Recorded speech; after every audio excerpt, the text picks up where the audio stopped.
Students, हम 10th class book का chapter 3 study कर रहे थे। उसमें हमने बहुत सारी चीज़ें स्टडी करी भी है, जैसे मेटल्स और नॉन मेटल्स की फिजिकल नेचर, उनकी केमिकल नेचर्स के बारे में स्टडी करी है। इससे पहले हमने 2 क्लासेस अपलोड कर रखी है अपने यूट्यूब चैनल पे। आपने अगर वो क्लासेस नहीं देखी है तो पहले जा कर के वो क्लासेस देखिए, ताकि आपका कॉन्सेप्ट अच्छे से क्लियर हो सके और आपको चैप्टर भी आसानी से और अच्छे से समझ में आ सके। स्टूडेंट्स, हम chemical properties of metals and non metals पढ़ रहे थे। उसी लेक्चर को आज आगे बढ़ाते हुए आज हम लोग पढ़ेंगे किस तरह से मेटल और नॉन मेटल किस तरह से रिएक्ट करती है। स्टूडेंट्स, चैप्टर की स्टार्टिंग में हमने बात करी थी कि जो मेटल्स होती है, मेटल्स की नेचर इलेक्ट्रॉन डोनेट करने की होती है, और मेटल्स की नेचर इलेक्ट्रॉन डोनेट करने की होती है। और जो नॉन मेटल्स होते हैं, वो नॉन मेटल्स क्या करते हैं, हमेशा इलेक्ट्रॉन्स गेन करते हैं। तो इसी प्रॉपर्टी के बेस पर आज जो हम पढ़ने वाले हैं, हम पढ़ेंगे कि किस तरह से मेटल्स और नॉन मेटल्स आपस में रिएक्ट करती है। ठीक है, तो मेटल्स और नॉन मेटल किस तरह से रिएक्ट करती है, तो स्टूडेंट्स याद करिए, इस चैप्टर के स्टार्टिंग में हमने आपको बताया था कि जो मेटल्स होती है, मेटल्स की नेचर होती है कि वो इलेक्ट्रॉन डोनेट करती है, और नॉन मेटल्स की नेचर होती है कि वो इलेक्ट्रॉन्स गेन करती है। ठीक है, तो जब भी कोई मेटल्स और नॉन मेटल्स आपस में रिएक्ट करेगी, तो मेटल्स क्या करेगी, मेटल्स जो भी होगा वो इलेक्ट्रॉन को क्या करेगा, डोनेट करेगा, और नॉन मेटल्स जो भी है वो इलेक्ट्रॉन को गेन करेंगे या गेन करेगी। ठीक है, तो आइए अब समझते हैं हम, यानी कि एक मेटल यानी कि सोडियम और एक नॉन मेटल यानी कि क्लोरीन, इनके बीच में किस तरह से रिएक्शन होती है। जैसा कि हम जानते हैं, सोडियम क्या है, सोडियम एक मेटल है, और मेटल की नेचर होती है कि वो हमेशा क्या करेगा, इलेक्ट्रॉन को डोनेट करेगा। ठीक है, जब ये सोडियम मेटल इलेक्ट्रॉन को डोनेट करेगा, क्लोरीन गेन कर लेगा, और गेन करके क्लोराइड एनायन, क्लोराइड एनायन क्या बन जाएगा, क्लोराइड एनायन। ठीक है, और जो मेटल इलेक्ट्रॉन को डोनेट करेगी वो बना देगी मेटल का केटायन। ठीक है, वो कौन सा आयन बना देगी, केटायन। ठीक है, और जो इलेक्ट्रॉन को गेन करता है वो एनायन बना देता है। देखिए किस तरह से रिएक्शन होगी इसमें। जैसे मान लीजिए अब हमारा जो सोडियम होता है, सोडियम Na, सोडियम का एटॉमिक नंबर कितना होता है, आप जानते हैं सोडियम का एटॉमिक नंबर कितना होता है, 11। इसका मतलब क्या है, सोडियम का एटॉमिक नंबर 11 है। इसका मतलब क्या है कि सोडियम का जो एटम है उसके अंदर 11 प्रोटॉन है, और 11 ही क्या है, इलेक्ट्रॉन है। 11 प्रोटॉन है और 11 ही क्या है, इलेक्ट्रॉन्स हैं। ठीक है, अब जैसे ये हमने ऊपर इसका डायग्राम बना भी रखा है, ये देखिए, ये जैसे है, ये सोडियम का एटॉमिक स्ट्रक्चर है। इसके अंदर प्रोटॉन और न्यूट्रॉन वो दोनों तो यहाँ रहेंगे। ये सोडियम का क्या है, ये सोडियम का है न्यूक्लियस, सोडियम का न्यूक्लियस है। तो न्यूक्लियस के अंदर अपने पास रहते हैं कौन, प्रोटॉन और न्यूट्रॉन्स। ठीक है, और जो इलेक्ट्रॉन्स हैं वो इलेक्ट्रॉन्स क्या करेंगे, वो इलेक्ट्रॉन्स बाहर की ऑर्बिट्स में चक्कर लगाते रहेंगे।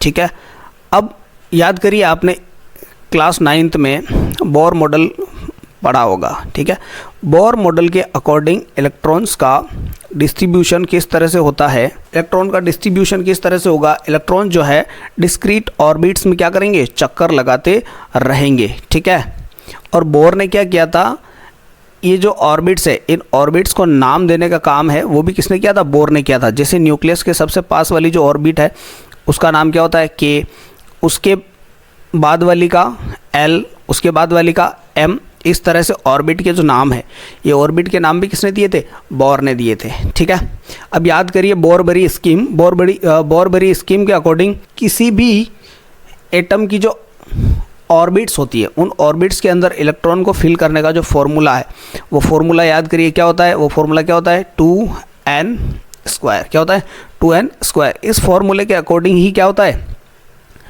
कोई भी एलिमेंट्स है उसके एटम की जो ऑर्बिट्स होती है, उन ऑर्बिट्स के अंदर इलेक्ट्रॉन्स भरे जाते हैं। ठीक है, एन का मीनिंग क्या है, यहाँ पे एन का मीनिंग क्या है, नंबर ऑफ ऑर्बिट्स।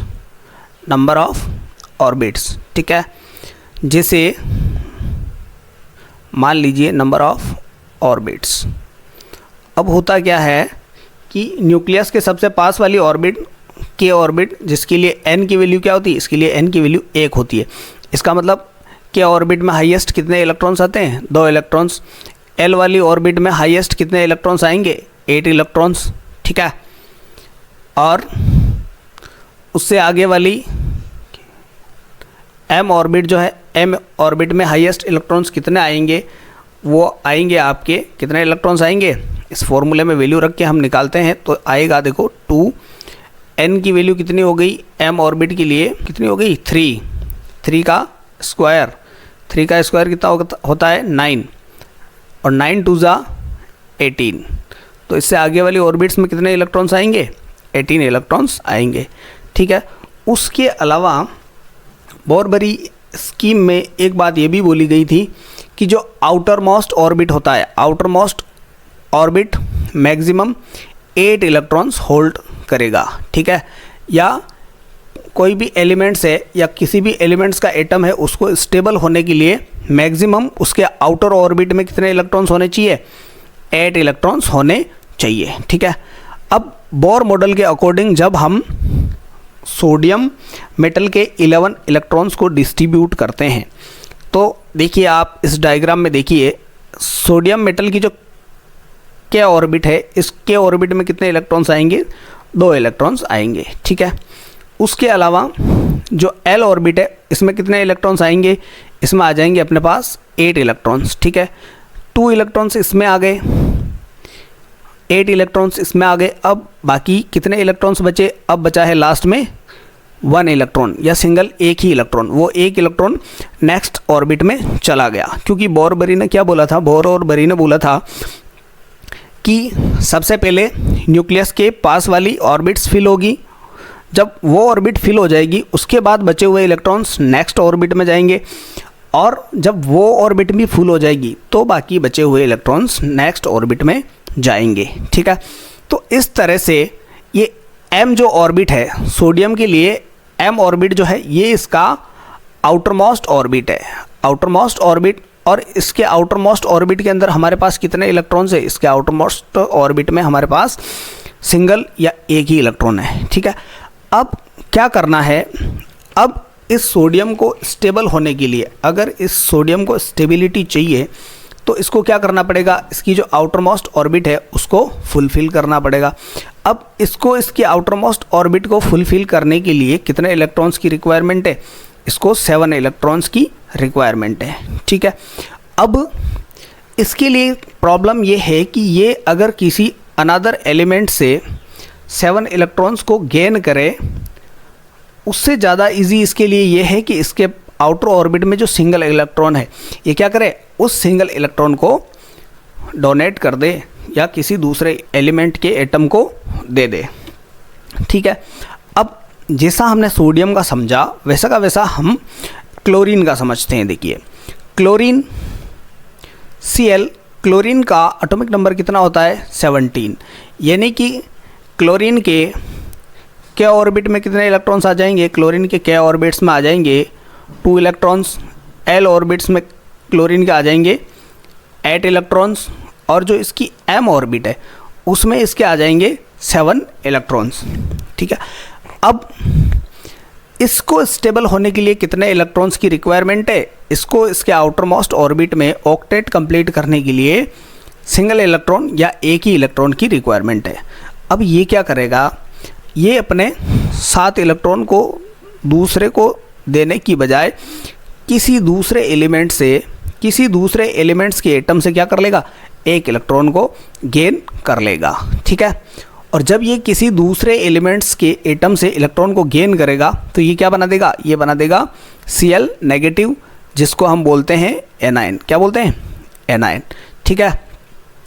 अब क्या होगा, अब ये देखिए हमने इतनी बात तो समझ ली है कि जैसे सोडियम के आउटर मोस्ट ऑर्बिट में सिंगल इलेक्ट्रॉन्स है, क्लोरीन के आउटर मोस्ट ऑर्बिट्स में 7 इलेक्ट्रॉन्स है। अब क्लोरीन 7 इलेक्ट्रॉन्स देने की बजाय एक इलेक्ट्रॉन्स लेना ज़्यादा इजी रहेगा क्लोरीन के लिए, क्योंकि 7 इलेक्ट्रॉन्स को देने में इसकी ज़्यादा एनर्जी वेस्ट हो जाएगी।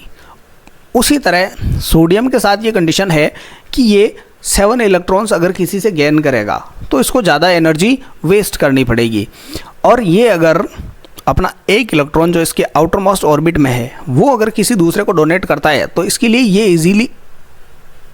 ईजी रहेगा कि ये क्या करे, अपना आउटर मोस्ट ऑर्बिट का 1 इलेक्ट्रॉन दे दे। तो अब क्या करेगा, इसी चीज़ को ध्यान में रखते हुए सोडियम क्या करेगा, सोडियम अपनी आउटर मोस्ट ऑर्बिट के 1 इलेक्ट्रॉन्स को क्या करेगा, 1 इलेक्ट्रॉन्स को डोनेट कर देगा, और खुद सोडियम कटायन में या Na कटायन में कन्वर्ट हो जाएगा। ठीक है। अब क्लोरीन क्या करेगी, क्लोरीन देखिए, सोडियम ने जो 1 इलेक्ट्रॉन छोड़ा है, क्लोरीन क्या करेगा, क्लोरीन उस 1 इलेक्ट्रॉन को गेन कर लेगा और खुद किस में कन्वर्ट हो जाएगा, क्लोरीन एनायन में या Cl एनायन में कन्वर्ट हो जाएगा। ठीक है। इस तरह से इन दोनों सोडियम्स और क्लोरीन के बीच में इलेक्ट्रॉन्स को डोनेट करने की वजह से एक बॉन्ड बना है, या इलेक्ट्रॉन्स को डोनेट करने की वजह से एक बॉन्ड बन गया है, जिसको हम बोलते हैं आयोनिक बॉन्ड। क्या बोलते हैं, आयोनिक बॉन्ड। ठीक है। अब क्या है, देखो इसको हम एनिमेशन से समझने की कोशिश करते हैं। ऊपर जो डायग्राम्स बना रखे हैं उसको देखिए आप ध्यान से। अब देखिए क्या करेगा, सोडियम क्या करेगा, सोडियम अपना 1 इलेक्ट्रॉन्स छोड़ेगा, उस 1 इलेक्ट्रॉन्स को क्या कर लेगा, गेन कर लेगा। ये देखिए सोडियम ने अपना इलेक्ट्रॉन छोड़ा और वो इलेक्ट्रॉन किसके पास आ गया, क्लोरीन के पास आ गया, और इन दोनों के बीच में जो रिएक्शन हुई है वो कुछ इस तरह से हुई है। सोडियम ने इलेक्ट्रॉन निकाला और उस इलेक्ट्रॉन को किसने गेन किया, और उस इलेक्ट्रॉन को गेन किसने कर लिया, उस इलेक्ट्रॉन को गेन कर लिया क्लोरीन ने, और इन दोनों के बीच में एक बॉन्ड बन गया जिसको हम बोलते हैं आयनिक बॉन्ड, और इन दोनों ने मिलकर के एक कंपाउंड बना लिया है जिसका नाम होता है NaCl या सोडियम क्लोराइड। क्या होता है, सोडियम क्लोराइड। राइट। चलिए नेक्स्ट। अब इसी तरह से हमारे पास नेक्स्ट आयोनिक कंपाउंड जो हमारे पास आता है वो आता है हमारे पास, कौन सा आता है, वो आता है हमारे पास MgCl2। अब आप देखिए सोडियम के केस में क्या हुआ था, सोडियम के पास में एक ही इलेक्ट्रॉन ज़्यादा था और इधर क्लोरीन को एक ही इलेक्ट्रॉन की रिक्वायरमेंट थी, तो इसने 1 इलेक्ट्रॉन छोड़ा और इसने 1 इलेक्ट्रॉन ले लिया। ठीक है। अब इसी तरह से मैग्नीशियम और क्लोरीन मिल करके एक दूसरा आयनिक कंपाउंड बनाते हैं जिसका नाम है MgCl2, या इसको हम बोलते हैं मैग्नीशियम क्लोराइड। Magnesium chloride. अब इन दोनों के बीच में बॉन्डिंग किस तरह से होगी, जैसे ये है हमारा मैग्नीशियम का एटम। मैग्नीशियम का जो एटॉमिक नंबर होता है, मैग्नीशियम का एटॉमिक नंबर होता है हमारे पास कितना, 12। अब इन 12 इलेक्ट्रॉन को जब हम मैग्नीशियम के एटम के अंदर डिस्ट्रीब्यूट करेंगे तो इसकी जो K ऑर्बिट है, K ऑर्बिट में इसमें कितने इलेक्ट्रॉन्स आ जाएंगे, 2 इलेक्ट्रॉन्स। इसकी जो L ऑर्बिट है, L ऑर्बिट में इसके पास आ जाएंगे 8 इलेक्ट्रॉन्स, और इसकी जो M ऑर्बिट है, M ऑर्बिट में इसके पास कितना आ जाएंगे, 2 इलेक्ट्रॉन्स। ठीक है। अब जब इसके आउटर मोस्ट जो ऑर्बिट है, वो आउटर मोस्ट ऑर्बिट कौन सी निकल करके आई है, वो निकल करके आई है अपने पास M ऑर्बिट। अब क्या है, इसकी M ऑर्बिट में इसके पास 2 इलेक्ट्रॉन्स ज़्यादा है। अब इसको अपना ऑक्टेट कंप्लीट करने के लिए इसको मिनिमम 6 इलेक्ट्रॉन्स की रिक्वायरमेंट है या 6 इलेक्ट्रॉन्स की रिक्वायरमेंट है। अब क्या करेगा, इसके लिए भी सेम प्रॉब्लम है जो सोडियम के साथ में थी। ये क्या करेगा, ये अगर किसी दूसरे एलिमेंट्स के एटम से 6 इलेक्ट्रॉन गेन करता है तो इसके लिए ज़्यादा मुश्किल रहेगी। तो ये क्या करेगा कि अपने आउटर ऑर्बिट के जो 2 इलेक्ट्रॉन्स है, इन 2 इलेक्ट्रॉन्स को डोनेट कर देगा। कैसे, देखिए ये इसने अपना 1 इलेक्ट्रॉन डोनेट किया और वो इलेक्ट्रॉन किसने ले लिया, इसने क्लोरीन ने ले लिया, और इसने ये अपना दूसरा इलेक्ट्रॉन डोनेट किया जिसको दूसरे क्लोरीन ने ले लिया।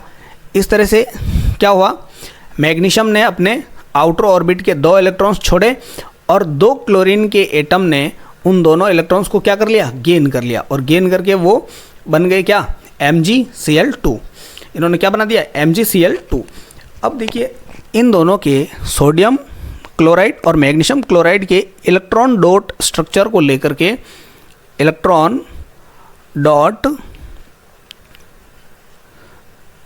स्ट्रक्चर को लेकर के क्वेश्चंस बुक में दिया हुआ भी है और पूछा हुआ भी है पहले बोर्ड एग्जाम्स में कि जैसे सोडियम क्लोराइड है तो इसका इलेक्ट्रॉन डॉट स्ट्रक्चर बनाइए।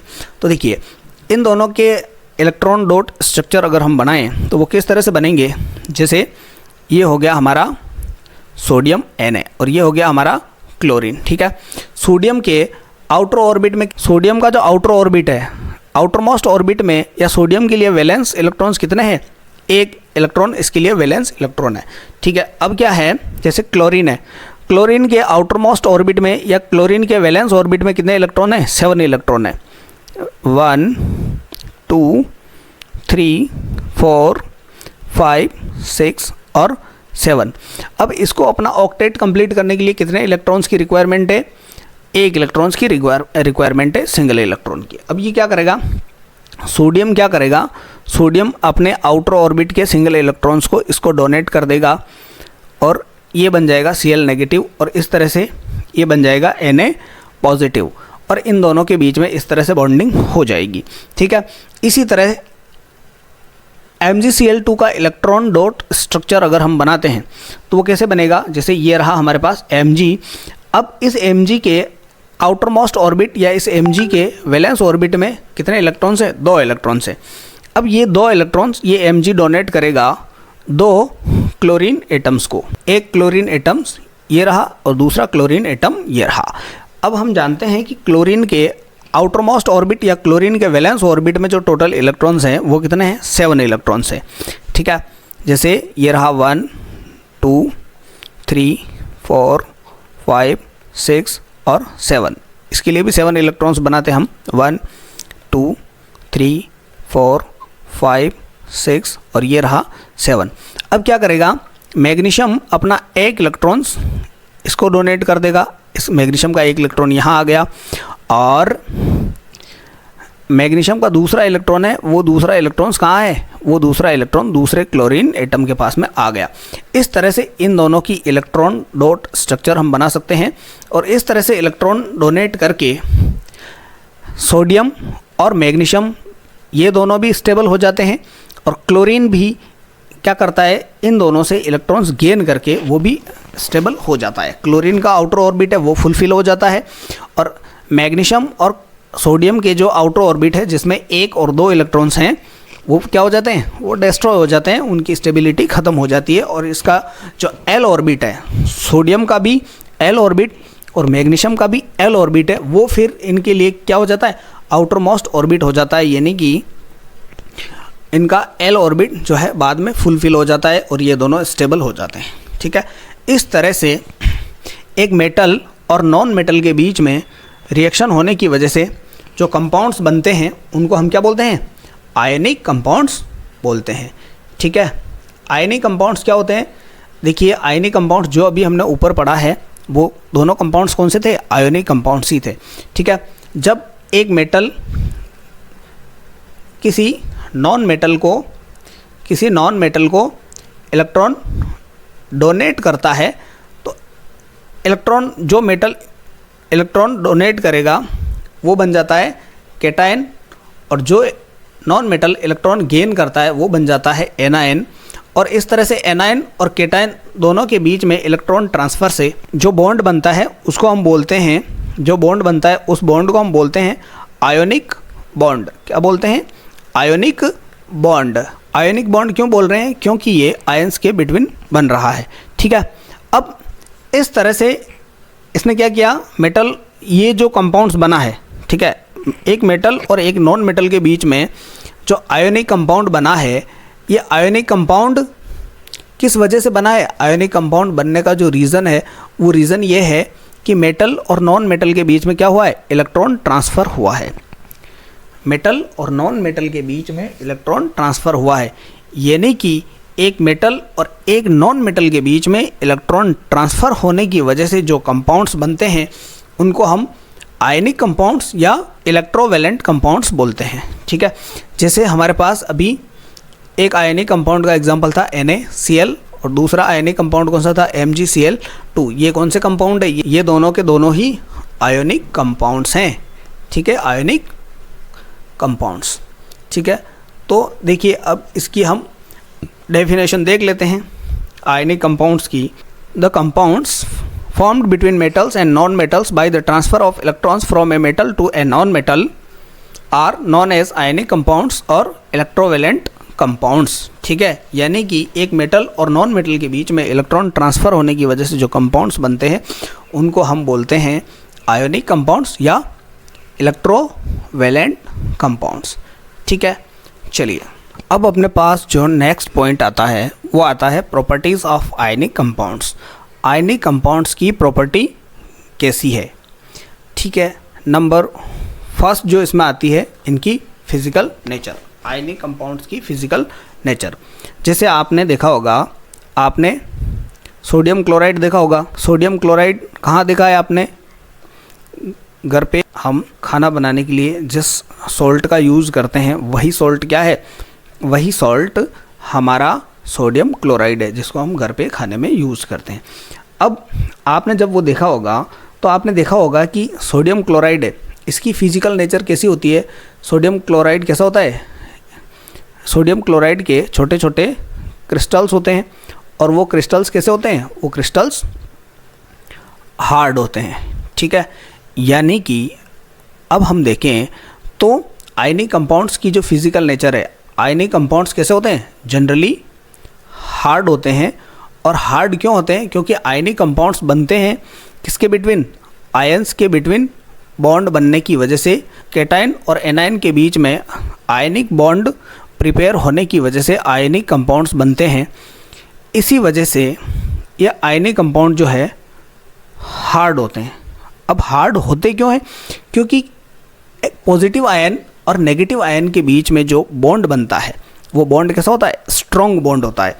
यानी कि आयनिक बॉन्ड एक स्ट्रॉन्ग बॉन्ड होता है जिसकी वजह से जो भी आयनिक कंपाउंड्स है वो आयनिक कंपाउंड्स कैसे रहेंगे? हार्ड रहेंगे और सॉलिड रहेंगे। ठीक है, हार्ड रहेंगे और सॉलिड रहेंगे। उसके अलावा इनके ऊपर अगर हम प्रेशर अप्लाई करें, प्रेशर अप्लाई करके हम इनको छोटे छोटे पीसेस में ब्रेक डाउन कर सकते हैं, छोटे छोटे पीसेस में ब्रेक डाउन कर सकते हैं। ठीक है, तो एक बार वापस समझ लीजिए आयनिक कंपाउंड्स की फिज़िकल नेचर। आयनिक कंपाउंड्स कैसे होते हैं? सॉलिड होते हैं। एक बार वापस देख लीजिए आयनिक कंपाउंड्स की फिज़िकल नेचर। आयनिक कंपाउंड्स कैसे होते हैं? बाय नेचर ये सॉलिड होते हैं और कुछ हद तक कैसे होते हैं? हार्ड होते हैं। हार्ड क्यों होते हैं? क्योंकि आयनिक बॉन्ड जो है, आयनिक बॉन्ड एक स्ट्रॉन्ग बॉन्ड होता है जिसकी वजह से आयनिक कंपाउंड्स हार्ड होते हैं। उसके अलावा आयनिक कंपाउंड्स के जो क्रिस्टल्स होते हैं उनके ऊपर अगर हम प्रेशर अप्लाई करें, प्रेशर अप्लाई करके हम उनको छोटे छोटे पीसेस में ब्रेक डाउन भी कर सकते हैं। ठीक है, तो ये होती है आयनिक कंपाउंड्स की फिज़िकल नेचर कि ये सॉलिड होते हैं और हार्ड होते हैं और स्ट्रॉन्ग होते हैं। नेक्स्ट जो हमारे पास प्रॉपर्टी आती है वो आती है मेल्टिंग पॉइंट और बॉइलिंग पॉइंट्स। ठीक है, अब क्योंकि आयनिक बॉन्ड जो है, आयोनिक बॉन्ड एक कैसा बॉन्ड है? आयोनिक बॉन्ड एक स्ट्रॉन्ग बॉन्ड है। आयनिक बॉन्ड एक स्ट्रॉन्ग बॉन्ड है, इसीलिए आयनिक कंपाउंड्स के MPBP क्या होते हैं? इसीलिए आयनिक कंपाउंड्स के MPBP हाई होते हैं। ठीक है, नेक्स्ट प्रॉपर्टी आती है इनकी सोल्यूबिलिटी। सोल्यूबिलिटी का मतलब ये पानी में या किसी भी दूसरे सॉल्वेंट में जब हम इनको डिज़ोल्व करेंगे तो ये उसमें घुलेंगे या नहीं घुलेंगे। ठीक है, अगर मैं आपको कुछ कॉमन सॉल्ट दे देता हूँ NaCl सोडियम क्लोराइड और मैं बोलता हूँ आपको इनको क्या करना है? आपको इसको वाटर में डिज़ोल्व करना है, तो क्या ये वाटर में डिज़ोल्व होगा या नहीं होगा? हो जाएगा। ठीक है, यानी कि जो आयनिक कंपाउंड्स है वो आयनिक कंपाउंड्स क्या होंगे? वाटर में सोल्यूबल है। लेकिन वाटर के अलावा जो दूसरे सॉल्वेंट है, अनदर जो सॉल्वेंट है जैसे हो गया अपने पास केरोसिन वगैरह, तो ये केरोसिन और इनमें दूसरे सॉल्वेंट में डिज़ोल्व नहीं होते। केरोसिन हो गया, पेट्रोल हो गया, ऐसे सॉल्वेंट में ये डिज़ोल्व नहीं होते हैं, इनमें सोल्यूबल नहीं है, बल्कि ये किस में सोल्यूबल है, ये वाटर में सोल्यूबल है। ठीक है, अब नेक्स्ट आता है conduction of electricity. Ionic compound जो है, अब जैसे मान लीजिए अपने पास जैसे ये कोई बीकर है या कोई भी कंटेनर मान लीजिए, इस कंटेनर के अंदर हमने सॉल्ट रखा हुआ है। क्या रखा हुआ है, इस कंटेनर के अंदर हमने सॉल्ट रखा हुआ है। कौन सा सॉल्ट, कॉमन सॉल्ट रखा हुआ है, कॉमन सॉल्ट। अब इस कॉमन सॉल्ट के अंदर अगर हम 2 इलेक्ट्रोड्स लगा दें और उन इलेक्ट्रोड्स को वायर की हेल्प से एक बैटरी से जोड़ दें, और बैटरी से जोड़ने के बाद उसके बीच में एक बल्ब लगा दें, बल्ब अटैच कर दें, और एक उस सर्किट के अंदर एक की लगा करके सर्किट को कंप्लीट कर देते हैं। और सर्किट को कंप्लीट करने के बाद में जब हम प्लग के अंदर की एंटर करते हैं या की प्रेस करते हैं, तो क्या ये बल्ब जलेगा या नहीं जलेगा? तो आपका आंसर क्या है? आपका आंसर है कि ये बल्ब नहीं जलेगा। क्यों नहीं जलेगा? क्योंकि हमने इसमें सॉलिड कॉमन सॉल्ट ले रखा है, और सॉलिड कॉमन सॉल्ट क्या करता है, इलेक्ट्रिसिटी का कंडक्शन नहीं करता है। यानी कि ये जब सॉलिड स्टेट में होंगे आयनिक कंपाउंड्स, तो ये इलेक्ट्रिसिटी का कंडक्शन नहीं करेंगे। ये कौन सी स्टेट में? ये मोल्टन स्टेट में या फिर वाटर के अंदर सोल्यूबल स्टेट में ही, वाटर के अंदर सोल्यूबल स्टेट में ही क्या करेंगे, ये इलेक्ट्रिसिटी का कंडक्शन करेंगे। यानी कि अगर हम पानी है, पानी के अंदर अगर हम थोड़ा सा नमक मिला देते हैं और फिर उसमें इस तरह से इलेक्ट्रोड्स लगा करके सर्किट कंप्लीट करके बल्ब अटैच करके की प्रेस करते हैं, तो क्या होगा, वो बल्ब जलेगा। ठीक है, इससे हमने क्या कॉन्क्लूज़न निकाला? इससे हमने ये कॉन्क्लूज़न निकाला है कि जो आयनिक कंपाउंड्स है वो सॉलिड स्टेट में या हार्ड स्टेट में तो इलेक्ट्रिसिटी का कंडक्शन नहीं करेंगे, लेकिन मोल्टन स्टेट और वाटर में सोल्यूबल स्टेट में इलेक्ट्रिसिटी का कंडक्शन करेंगे। ठीक है, यानी कि ये इलेक्ट्रिसिटी के कंडक्टर होते हैं। ठीक है, इलेक्ट्रिसिटी के कंडक्टर होते हैं। इलेक्ट्रिसिटी के कंडक्टर क्यों होते हैं? क्योंकि जब हम इनको क्या करते हैं, जब हम इनको वाटर में डिज़ोल्व करते हैं, वाटर में डिज़ोल्व होने के बाद में ये आयंस में ब्रेक डाउन हो जाते हैं, आयंस में ब्रेक डाउन हो जाएंगे। जब ये आयंस में ब्रेक डाउन हो जाएंगे तो क्या हो जाएगा, ये इलेक्ट्रिसिटी का कंडक्शन करेंगे। कैसे? जब कोई आयनिक कंपाउंड्स जिसको हम वाटर में डिज़ोल्व कर देंगे, वो आयंस में ब्रेक डाउन हो जाएगा, और आयन में ब्रेक डाउन हो जाने के बाद में क्या करेगा कि जब हम उस सॉल्यूशन में से इलेक्ट्रिसिटी को फ्लो करेंगे तो वो आयंस अपोजिट इलेक्ट्रोड्स की ओर दौड़ेंगे। अपोजिट इलेक्ट्रोड्स की ओर कैसे दौड़ेंगे? जैसे पॉजिटिव आयन है वो नेगेटिव इलेक्ट्रोड्स की तरफ जाएंगे, और जो नेगेटिव आयन है वो पॉजिटिव इलेक्ट्रोड्स की तरफ जाएंगे, तो ये इलेक्ट्रिसिटी का क्या करेंगे, कंडक्शन करेंगे। इस तरह से इस क्लास में हमने देखा कि किस तरह से मेटल और नॉन मेटल आपस में रिएक्ट करते हैं, और मेटल और नॉन मेटल्स आपस में रिएक्ट करके कौन से कंपाउंड्स बनाते हैं, आयनिक कंपाउंड्स बनाते हैं। और उन आयनिक कंपाउंड्स की फिजिकल नेचर क्या होती है, वो हार्ड होते हैं और सॉलिड होते हैं। उसके अलावा उनके मेल्टिंग पॉइंट और बॉइलिंग पॉइंट हाई होते हैं। वो वाटर में सोल्यूबल है, लेकिन केरोसिन और पेट्रोल जैसे दूसरे सॉल्वेंट में सोल्यूबल नहीं है।